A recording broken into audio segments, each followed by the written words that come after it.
Bismillahirrahmanirrahim.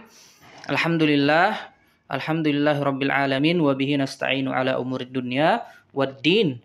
Wassalatu wassalamu ala asyrafil anbiya'i wal mursalin nabiyina Muhammad wa ala alihi wa ashabihi wa man tabi'ahum bi ihsanin ila yaumiddin. Amma ba'd. Teman-teman sekalian yang dimuliakan oleh Allah Subhanahu wa taala, kita sekarang masuk pada pelajaran tauhid yang ke-11 atau pada bab yang ke-11, Ad-Darsu Al-Hadi Al-Ashar atau Ad-Darsu Al-Hadi Al-Ashar. Ya, pelajaran yang ke-11 dengan judul Al-Isti'adzatu wal Istighatsah. Al-Isti'adzah adalah Al-Isti'adzah artinya adalah memohon perlindungan. Wa al-istighatsah artinya memohon pertolongan. Jadi al-isti'adzah dan al-istighatsah ini sama-sama atau memiliki kemiripan, yaitu memohon pertolongan atau permohonan perlindungan kepada Allah Subhanahu wa taala. Nah, nanti kita lihat secara bahasa dulu ya. Makna al-isti'adzah wal istighatsah. Nah, sekarang kita lihat makna dari isti'adzah dan istighatsah. Al-istighatsatu hiya al-iltija'u aw talabu kaffi syarri wa minhu qawluhu ta'ala fa idza qara'tal qur'an fasta'idz billah minasy syaithanir rajim. Surah An-Nahl ayat ke-98. Ya. Isti'adzah adalah al-iltija, yaitu memohon perlindungan, au talabu kaffisyar, atau memohon agar dihindarkan dari keburukan. Ya. Dan ini sesuai dengan firman Allah Subhanahu wa taala dalam surah An-Nahl ayat ke-98. Fa idza qara'tal qur'ana fasta'idz billahi minasyaitonir rajim. Apabila engkau membaca Al-Qur'an, maka berlindunglah kepada Allah dari gangguan syaitan yang terkutuk. Jadi ada perintah di dalam Al-Qur'an, memang Allah memerintahkan kita untuk memohon perlindungan kepada Allah dari gangguan syaitan ar-rajim, khususnya ketika memulai membaca Al-Qur'an. Nah, begitu pula pada ibadah yang lainnya, bukan hanya pada saat ingin membaca Al-Qur'an, tapi di ibadah-ibadah yang lainnya. Kita diperintahkan untuk senantiasa memohon perlindungan kepada Allah Subhanahu wa taala. Kemudian istighatsah adalah talabul ghauthi minallahi fi syada'idi wal azamat. Hiya talabul ghauthi. Istighatsah adalah talabul ghauth. Al-ghauth ini pertolongan, memohon pertolongan dari Allah. Pertolongan yang datang dari Allah fi syada'idi wal azamat, pada saat atau pada saat kita dalam keadaan terhimpit atau dalam keadaan sulit, wal azamat, pada saat krisis. Jadi kalau isti'adzah kita memohon perlindungan kepada Allah agar dihindarkan dari mara bahaya atau keburukan. Nah, istighatsah adalah memohon pertolongan dari Allah atau memohon kepada Allah agar Allah memberikan kita pertolongan ketika kita dalam keadaan sulit. Berarti berbeda kalau istighatsah memohon perlindungan dari keburukan agar kita terhindar dari keburukan. Kalau istighatsah itu memohon pertolongan. Memohon pertolongan misalnya ketika kita dalam keadaan menghadapi ujian, atau kita ada musibah, maka kita memohon pertolongan pada Allah Subhanahu wa taala pada saat kesulitan. Contoh misalnya teman-teman lagi ujian, maka berdoa pada Allah untuk dimudahkan ujian. Nah, ini juga bisa disebut dengan istighatsah. Qala Ibnu Katsir, lamma kana yauma Badrin, nadhara an-nabiy sallallahu alaihi wasallam ila qillati ashabihi wa kathrati aduwihim. Fama zala yastaghithu rabbahu hatta saqata ridauhu an mankibaihi. Fa anzalallahu idh tastaghithuna rabbakum fastajaba lakum. Surah Al-Anfal ayat ke-9. Imam Ibnu Katsir rahimahullahu taala berkata, suatu ketika Nabi Shallallahu alaihi wasallam pada saat perang Badar, Nabi Shallallahu alaihi wasallam memperhatikan jumlah pasukan sahabat, sedikitnya jumlah pasukan sahabat dan banyaknya pasukan dari kalangan musuh.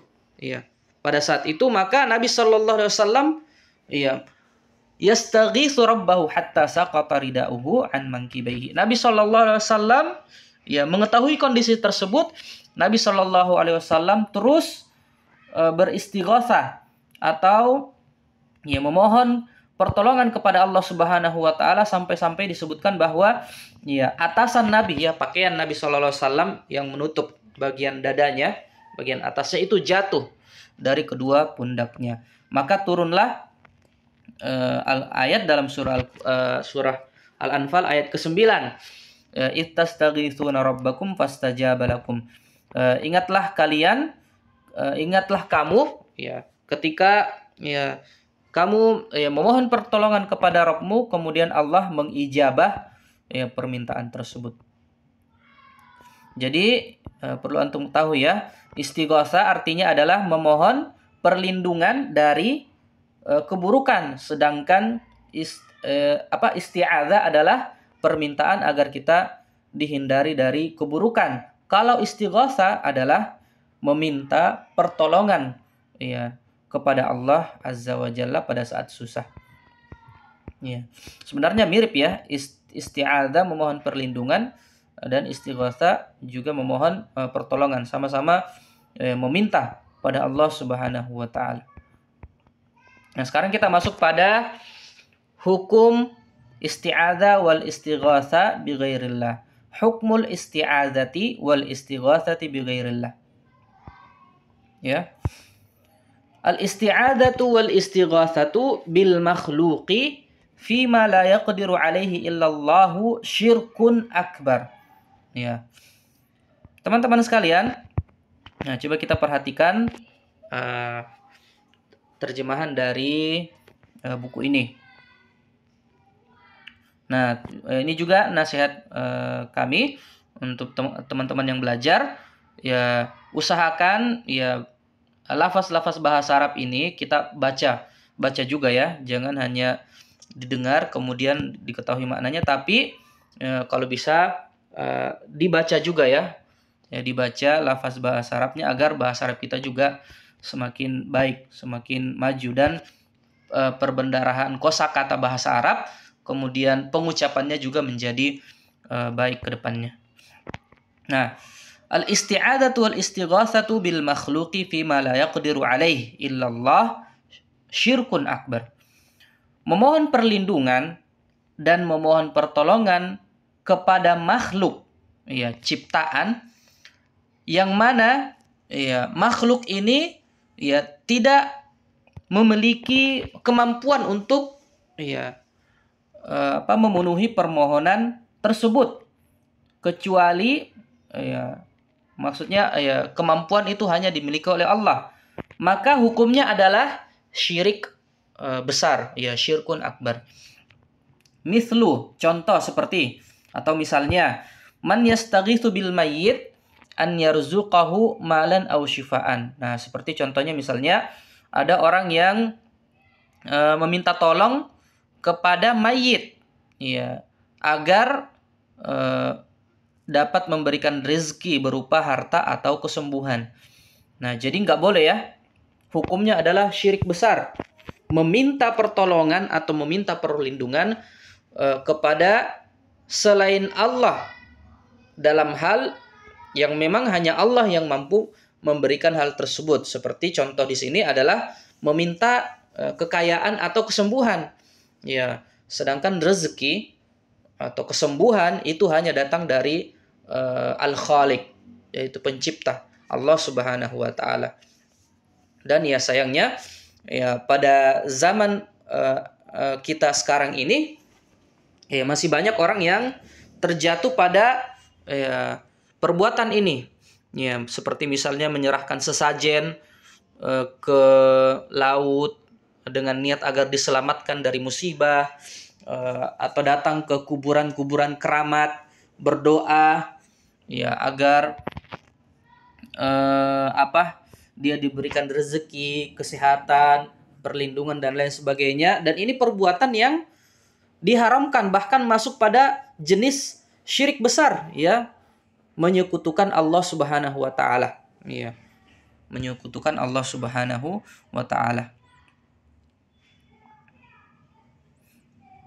Nah, sekarang kita masuk pada masalah yang kedua. Hukmul istighatsati hukmul isti'adzati wal istighatsati bil makhluqil hayyil hadir fima yaqdiru alaih. Nah, kalau tadi memohon pertolongan dan perlindungan kepada makhluk yang ya memang ya pada hal-hal yang di luar kemampuan makhluk, itu hukumnya syirik besar. Nah, sekarang masuk pada masalah yang kedua, yaitu hukum meminta pertolongan atau meminta perlindungan kepada makhluk yang hidup, yang hadir, yang mana makhluk ini memang diberikan kemampuan untuk memenuhi permintaan tersebut, atau dapat diizinkan oleh Allah Subhanahu wa taala, atau diberikan kemampuan oleh Allah Subhanahu wa taala untuk mengabulkan permintaan tersebut. Wa huwa jaizun. Nah, di sini langsung poin yang muncul, yaitu boleh. Ya. Wa dzalika mithlu, ya, seperti contoh berikut, istighatsatil musabi birajalil is'ab birijalil is'af, ya. Istighatsatil musabi birijali al is'af. Seperti misalnya seorang yang terkena musibah berupa penyakit, atau dia habis kecelakaan atau gimana, lagi sakit, kemudian dia minta tolong kepada dokter, ya, kepada dokter untuk disembuhkan, maka ini hukumnya boleh, ya. Kama qala Allah fi qissati Musa alaihi salam, sebagaimana firman Allah Subhanahu wa taala yang menceritakan tentang kisah Nabi Musa alaihi salam yang menolong Bani Israel. Pada saat itu Bani Israel itu meminta pertolongan kepada Nabi Musa alaihissalam. Fastaghatsahu alladhi min syi'atihi 'ala alladhi min aduwihi. Maka ya, mereka meminta bantuan kepada Musa, ya, min syi'atihi, dari kelompoknya, 'ala alladhi min aduwihi, untuk ya melawan musuh kelompok tersebut. Ini dalam surah Al-Qasas ayat 15. Nah, jadi ada dua pernyataan. Yang pertama, meminta pertolongan atau perlindungan kepada makhluk dalam hal-hal di luar kemampuan makhluk, hukumnya adalah syirik besar. Nah, adapun ketika kita meminta pertolongan dan perlindungan kepada makhluk yang masih hidup, dan memang Allah berikan dia takdir mampu memberikan kita pertolongan, maka hukumnya boleh. Seperti contohnya orang yang sakit berobat kepada dokter yang memang ahlinya untuk memberikan penyembuhan dan lain sebagainya. Seperti juga orang yang meminta orang sakit meminta kepada tukang ruqyah, itu nggak apa-apa, boleh, hukumnya boleh, karena memang makhluk ini atau orangnya memang masih hidup dan mampu untuk memberikan bantuan tersebut, ya. Jadi namun yang perlu dijadikan catatan penting ini adalah, ya, kita tidak boleh menjadikan dia adalah yang memberikan kesembuhan atau pertolongan. Kita hanya meyakini bahwa dokter, obat atau tukang ruqyah ini hanya sekedar wasilah atau sebab yang Allah ciptakan, sehingga kita berikhtiar dengan wasilah tersebut, dengan sebab tersebut, dan tetap kita berharap pada Allah kesembuhan, meminta kekayaan dan lain sebagainya. Tetap kita hanya berharap pada Allah Subhanahu wa Ta'ala, karena yang memberikan kesembuhan ya hanya Allah. Ya, meskipun kita datang ke dokter, ya, tapi kita tidak serta-merta bahwa dokter itu benar-benar 100% mampu menyembuhkan kita. Ya, buktinya ada dokter yang gagal mengobati. Ada dokter yang berhasil, ada juga dokter yang gagal. Itu tandanya bahwa dokter bukan orang yang memegang kunci kesembuhan.